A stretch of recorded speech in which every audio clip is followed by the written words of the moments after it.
Idol, natty or not ka ba? Nagsisteroids ka ba? Any thoughts on TRT, mga peptides? Lahat ng sinabi nyo, kailangan niya ng doctor supervision. So, hindi naman ako disagree, hindi rin ako agree.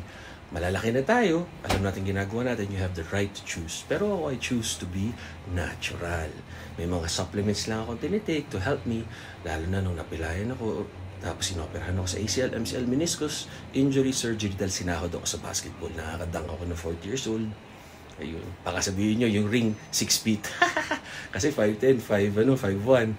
Minsan, pag magandang gising, 5'10", pag hindi, 5'9 and a half, minsan 5'9". So, yung height ko So, yun, kailangan niya doctor supervision, kasi hormones na natin yun eh.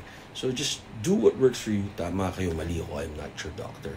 Pero medyo may gastos din yung kamahalan, maraming effort. So, as much as possible, the simplest way to gain muscle and lose fat and be happy and healthy.